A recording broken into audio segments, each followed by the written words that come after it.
Guys, math का puzzle solve करने से ना दिमाग बहुत तेज होता है। तो चलो मैं आपसे एक मैथ का सिंपल सवाल पूछता हूं। सपोज करो कि आपके पास एक मैथ का इक्वेशन है जिसमें लिखा हुआ है 5 plus 5 plus 5 plus 5 is equal to 555।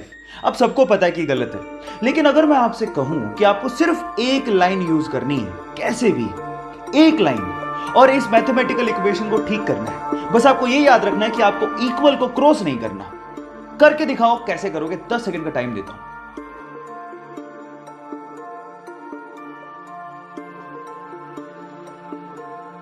तो चलो गाइस, मैं आपको आंसर बताता हूं। इसका आंसर बड़ा सिंपल है। जो आपका पहला प्लस का साइन है ना, उसको आपको ये लाइन लगा के 4 बनाना था। अब ये कितना हो गया?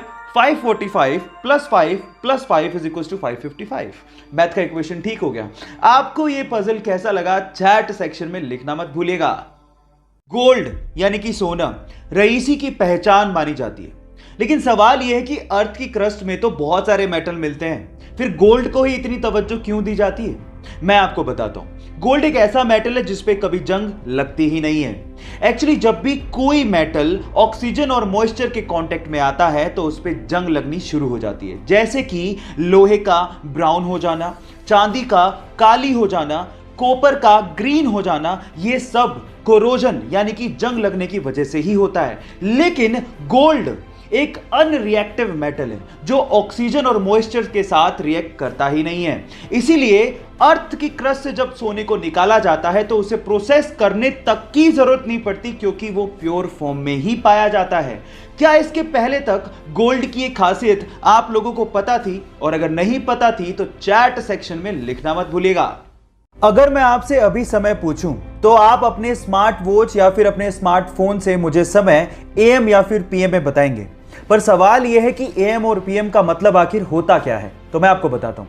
हमारे पूरे दिन को 12-12 घंटे के इक्वल पार्ट्स में डिवाइड किया गया है। दोपहर 12 बजे के पहले का समय हम लोग एएम, जबकि दोपहर 12 बजे के बाद के समय को हम लोग पीएम में बताते हैं। अब एएम का मतलब होता है एंटी मरीडियन, यानी कि दोपहर 12 बजे से पहले, और पीएम का मतलब होता है पोस्ट मरीडियन, यानी कि दोपहर 12 बजे के बाद। अब ये भूलिएगा मत।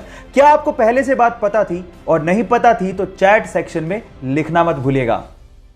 हमारी अर्थ का एकमात्र नेचुरल सैटेलाइट यानी कि प्राकृतिक उपग्रह है चंद्रमा। अब उसके बारे में एक इंटरेस्टिंग फैक्ट बताता हूं। आपका अभी इस वक्त जितना भी भार है उसका सिर्फ 1/6 भार ही आप लोगों को मून पे फील होगा। मतलब मान लो कि आप 60 किलो के हो तो उसका 1/6 यानी कि सिर्फ 10 किलो का भार ही आप लोगों को मून पे फील होगा, यानी कि आप अपने आप को हल्का महसूस करोगे। और यह होता है ग्रेविटेशन की कमी की वजह से। और अगर मान लो आपको अपना भार कम करना है तो जिम जाने की बजाय आप चंद्रमा पे चले जाओ, वो ज्यादा अच्छा है। Just kidding. ये आपको पता था या नहीं पता था? चैट सेक्शन में लिखना मत भूलिएगा। एक मोटरसाइकिल सवार रेलवे क्रॉसिंग के दौरान रेलवे के फाटक को देख ही नहीं पाता और वो सीधे जाके रेलवे फाटक से टकराता है और सीधे रेल की पटरियों पे गिर जाता है। वो इतनी बुरी तरह से घायल हो जाता है कि उससे खड़ा भी नहीं हो जा रहा था और सामने से ट्रेन आ रही थी। यह देखकर पास में खड़ा एक युवक भागता हुआ आता है और उसे रेल की पटरियों से खींचता है और उसकी बाइक को रेल की पटरियों से खींचता है और उसकी जान बचाता है। अगर आखिरी समय पर वो बहादुर लड़का नहीं आता तो शायद आज वो बंदा जिंदा ही नहीं होता। सो गाइस, उस बहादुर लड़के की बहादुरी के लिए एक लाइक तो बनता है।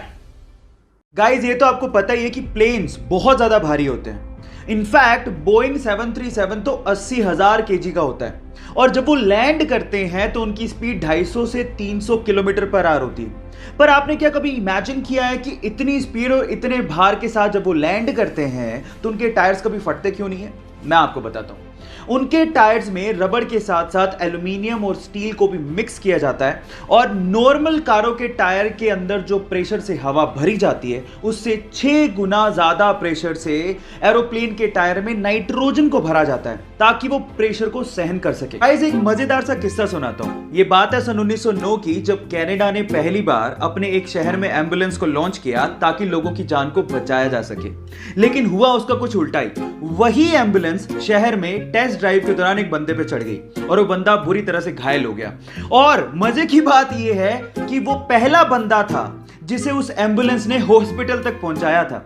यह अजीब सा किस्सा आपको कैसे लगा? चैट सेक्शन में लिखना मत भूलिएगा।